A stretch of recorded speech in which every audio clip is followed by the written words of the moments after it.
Me cansé, pero menos que ayer, ¿ah? Supongo que poco a poco me iré acostumbrando. En lo que va de la semana hemos aprendido cómo podemos deliberar a partir de un asunto público de participación ciudadana y cómo se han elegido las autoridades en el Perú desde el siglo XIX. Y el día de hoy averiguaremos cuánto participa la juventud en los asuntos de la escuela y de nuestras comunidades. Y esto nos servirá para pensar en las acciones que pueden proponer las y los adolescentes en la escuela y la comunidad para promover la participación ciudadana, responsable e informada. Pero, ¿cómo lo haremos? ¿Cómo puedo saber cómo y cuánto participan las y los adolescentes en los asuntos importantes para sus escuelas o comunidades? A ver, piensa. ¡Oh! ¿Qué es eso? A ver.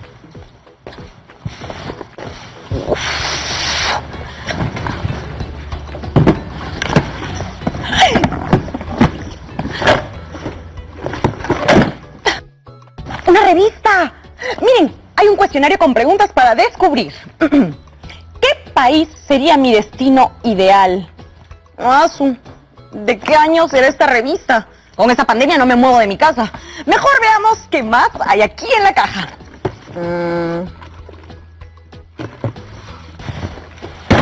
¿Una torta? ¿Qué hace una torta aquí?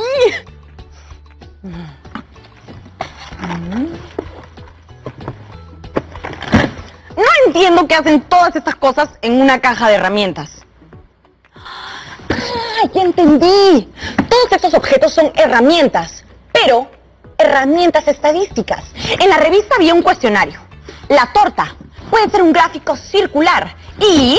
mira, estos caramelos, bueno, parece que forman un gráfico de barras. Aplicándolas, vamos a saber cómo y cuánto participan las y los adolescentes en asuntos importantes para sus escuelas y tomar decisiones. Reconoceremos nociones estadísticas sobre el cuestionario, los tipos de preguntas, la presentación de resultados mediante tablas o gráficos estadísticos y los analizaremos e interpretaremos. Con todo esto seremos capaces de tomar mejores decisiones sobre las acciones que vamos a proponer para promover la participación ciudadana responsable e informada. Y lo mejor es que nuestros argumentos tendrán una base estadística. Esto quiere decir que serán muy contundentes. Y ahora, ¿por dónde empezamos? ¡Ajá! Creo que ya sé quién nos puede ayudar.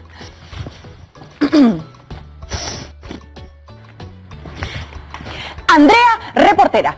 Voy a recorrer todo el país de norte a sur, de este a oeste, para preguntarle a las chicas y a los chicos de tercero y cuarto qué opinan sobre la participación estudiantil. A ver. ¿A dónde nos vamos? Aquí. Yo opino que la participación estudiantil es muy importante, ya que te ayuda a desarrollar un punto de vista más crítico, observando las problemáticas que te afectan como estudiante y mejorando tu experiencia de aprendizaje. Uno de los ámbitos más importantes de la participación estudiantil es cuando identificas un problema y ayudas a dar una posible solución, trabajando de la mano con autoridades y sobre todo llevando tu voz como estudiante. Así que la participación estudiantil es muy importante. ¡Qué bueno! Como sabes, estamos pensando qué acciones podemos proponer para lograr una participación ciudadana responsable e informada. Pero para llegar a esas conclusiones, primero quería saber qué opinas sobre la participación estudiantil. Si sabes cómo participan, cuánto participan y sobre qué asuntos. Bueno, es una pregunta muy compleja, pero voy a tratar de responderla desde mi punto de vista. Lo que creo que podemos hacer para saber cómo es la participación de las y los estudiantes dentro de sus escuelas o comunidades podría ser mediante una encuesta para saber qué cargos o funciones se están optando dentro de los centros ya mencionados. Un claro ejemplo de participación podría ser los delegados, quienes activamente son un mediante entre los profesores y compañeros. ¡Ay, qué buena idea! Estoy segura que con esa herramienta conseguiremos información muy valiosa. Bueno, muchísimas gracias por habernos acompañado el día de hoy. Chao, cuídense mucho y nos vemos pronto. Si queremos que nuestros argumentos para proponer acciones que promuevan la participación ciudadana tengan una base estadística, ¿qué deberíamos hacer? Ya sé que podemos aplicar un cuestionario, pero me falta más información. ¡Ya sé! ¿Cómo no se me ocurrió antes? Juliana. Hola, Juliana. Qué bueno es tenerte por aquí nuevamente. Por favor, ilumínanos con tus conocimientos. Si queremos que nuestros argumentos para proponer acciones que promuevan la participación ciudadana tengan una base estadística, ¿qué deberíamos hacer? En ese caso, lo primero que debemos hacer es conocer el proceso de la generación de la información estadística. ¡Ay, no! Me quedé sin internet. Pero no se preocupen, chicas y chicos. Denme unos minutitos para ver si lo resuelvo, ¿sí? Aprovechen en refrescarse y volvemos en unos minutos. ¡Vamos a corte! Ahora sí, ya regresó mi conexión. Juliana, ¿en qué nos quedamos? Les decía que si queremos que nuestros argumentos para proponer acciones que promuevan la participación ciudadana tengan una base estadística, lo primero que debemos hacer es conocer el proceso de la generación de la información estadística. Por aquí debe estar esa información. Aquí está. Según el INEI, los pasos de este proceso son recopilación, organización, revisión, aprobación y publicación. Así es. Además, cuando se hace una investigación estadística, debemos empezar con una pregunta de interés sobre lo que queremos averiguar o conocer. Ah, ya. Entonces, para nuestra investigación, la pregunta será: ¿cómo y cuánto participan las y los adolescentes en las decisiones ciudadanas y de la escuela? Y para encontrar respuesta a este interrogante, voy a aplicar un cuestionario. Este vendría a ser el primer paso del proceso, la recopilación de datos. Pero antes de continuar, hagamos un pequeño paréntesis para recordar qué es un cuestionario. Se trata de un instrumento de investigación que consiste en un conjunto de preguntas u otros tipos de indicaciones con el fin de recopilar información de un grupo de personas respecto a un objetivo. ¿Y cómo formulamos las preguntas para el cuestionario? Pueden ser de dos tipos. Las preguntas cerradas se presentan con opciones para marcar, lo cual facilita la cuantificación y permite la uniformidad de los resultados. Y por otro lado, están las preguntas abiertas, aquellas que puedes responder libremente y nos permiten profundizar en las opiniones de las personas encuestadas. Ya veo. Entonces, ¿qué preguntas puedo formular para recoger información sobre su participación? Ya sé. Mi primera pregunta será: ¿a qué edad tuviste mayor participación en tu escuela o comunidad? Y como respuestas podemos poner rangos de edades que permitan identificar la edad en la que tuvieron mayor participación. ¿Qué más puedo preguntar? ¿Qué más? ¿Qué más? Ya tengo la segunda pregunta. ¿Mi escuela o comunidad cuenta con espacios que permiten la participación? Y sería una pregunta cerrada, para que solo respondan con un sí o no. Y ya que estamos en plena pandemia, creo que mi tercera pregunta puede estar relacionada al COVID-19. La tercera pregunta quedaría así: en esta situación de pandemia, ¿qué medidas de bioseguridad estás tomando en cuenta para cuidar tu salud y la de las y los demás en los espacios públicos donde participas? Y como alternativas de respuesta podemos poner lavado de manos, distanciamiento social y uso de mascarilla. Gracias, Juliana. Una vez más, me has salvado. De nada, Andrea. Adiós. Esa Juliana es lo máximo, ¿no? Todo sabe. Ahora, vayamos al segundo paso del proceso de generación de información: la organización. Organización de la información estadística. Veamos qué hay por aquí. Miren, un video. La organización en el proceso de generación de información estadística. Imaginemos que hemos encuestado a 30 personas. Si lo hicimos de manera presencial, vamos a tener 30 hojas. Si lo hicimos a través de internet, podríamos tener 30 documentos separados. Si lo hicimos por teléfono, vamos a tener 30 apuntes. Ya veo. Por eso necesitamos tener todos los resultados juntos y organizados para analizarlos correctamente. La organización consiste en tener todos los resultados juntos y organizados para analizarlos correctamente. ¿Ya ven? Se los dije. Y para ordenar podemos organizarlos en una tabla de frecuencias que se verá así. La primera columna se refiere a la variable. ¿A qué edad tuviste mayor participación en tu escuela o comunidad? La cual se representa mediante intervalos. Ajá. Y en cada fila están los mismos rangos de edad que se pusieron en el cuestionario. Pero lo que no entiendo es qué significan esos corchetes y por qué hay algunos que están volteados. ¿Habrá un error ahí? Parece un error, pero no lo es. ¿Qué? ¿Me habló a mí? Sí, Andrea. Mi nombre es Angélica Carguas y soy profesora de matemática. ¡Wow! Cada día la tecnología me sorprende más. Como te decía, no hay error, pues los datos de la primera pregunta se han tenido que agrupar en intervalos para facilitar la organización de la información. Esos corchetes no están volteados, sino abiertos. En el rango de 7 a 10, vemos que el corchete que acompaña al 7 está cerrado a la izquierda. Eso quiere decir que dicho intervalo incluye las edades iguales o mayores que 7 años. Y al otro lado, en el corchete que acompaña al 10, está abierto a la derecha. Eso significa que el intervalo incluye edades menores a los de 10 años. Ah, ya entendí. Cuando el corchete está abierto, no incluye al número dentro del intervalo. Y cuando está cerrado, sí lo incluye. ¿Y qué significa marca de clase? La marca de clase de un intervalo es el promedio de su límite inferior y superior. Para el primer intervalo, la marca de clase sería 7 más 10 sobre 2. O sea, 8,5.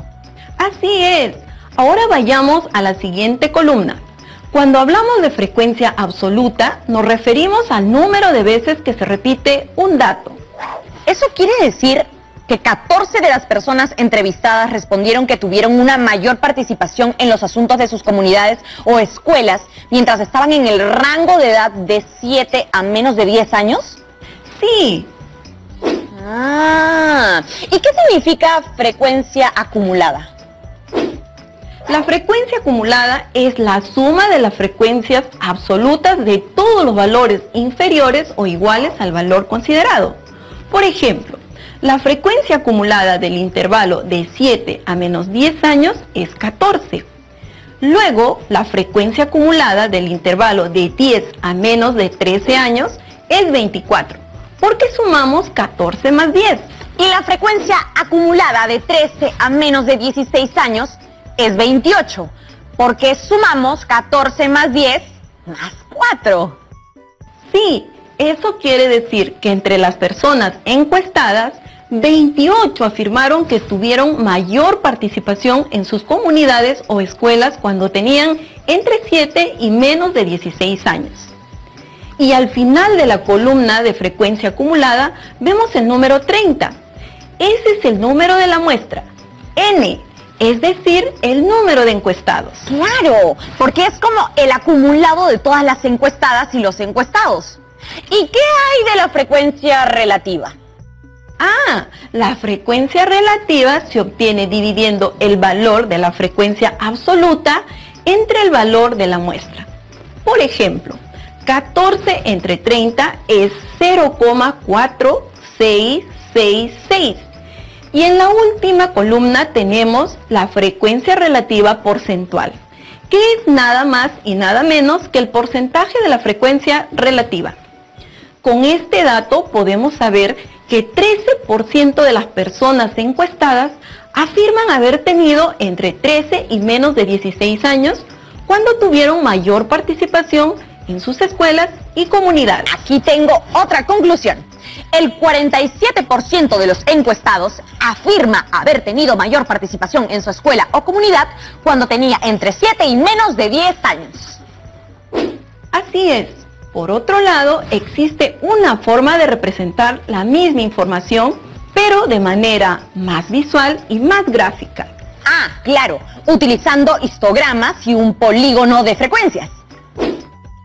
Así es, primero hablemos del histograma.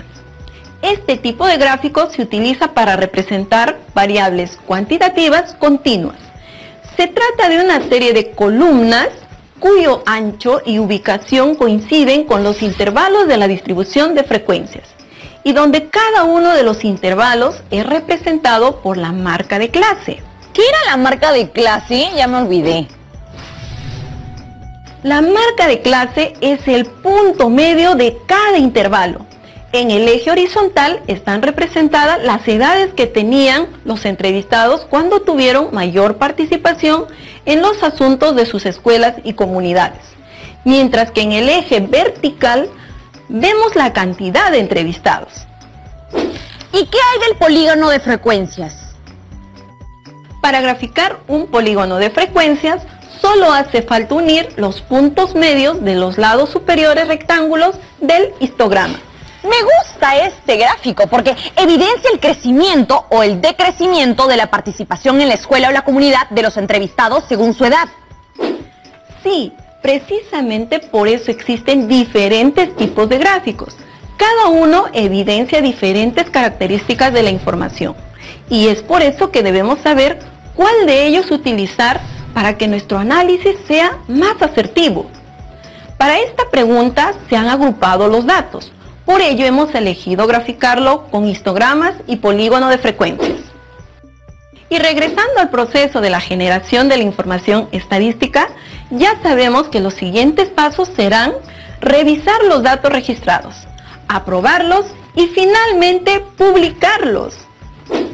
Y ahora que ya terminamos de conocer todos los pasos del proceso, creo que ha llegado la parte más interesante de la estadística: analizar los datos, expresar conclusiones y tomar decisiones. Así es, veamos según los datos de la tabla. ¿Cuántas personas fueron encuestadas?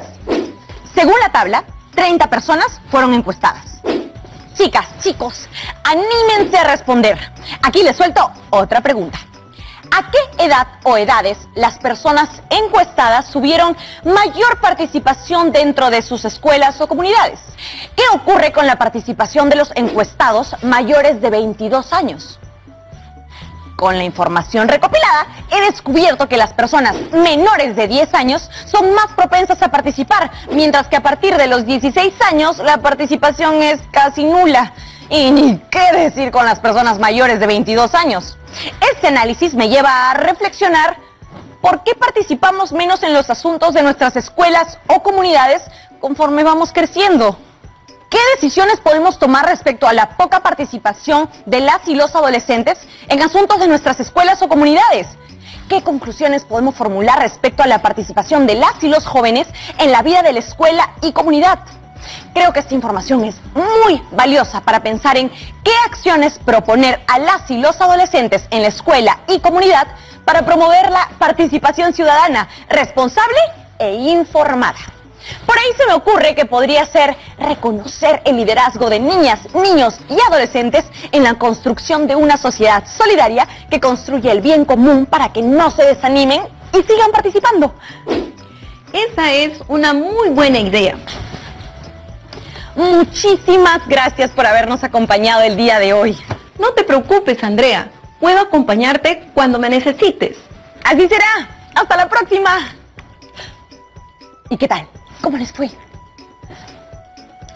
Hoy analizamos y reconocimos algunas nociones básicas sobre la encuesta, el cuestionario, los tipos de preguntas, la presentación de los resultados mediante tablas y gráficos estadísticos, y analizamos las mismas para tomar decisiones. Además, aprendimos a reconocer el valor y la importancia de la información objetiva que nos proporciona la estadística para analizar y tomar decisiones. Recuerden que las conclusiones obtenidas a partir de la información de las tablas y gráficos nos servirán como sustento para nuestra propuesta de acciones que promuevan la participación ciudadana segura e informada en la escuela y comunidad. No se pierdan el programa de mañana a la misma hora y en el mismo canal, porque conoceremos un poco más sobre las diversas medidas de bioseguridad que deben garantizarse en los diferentes espacios de participación. ¡Nos vemos mañana! ¡Adiósito!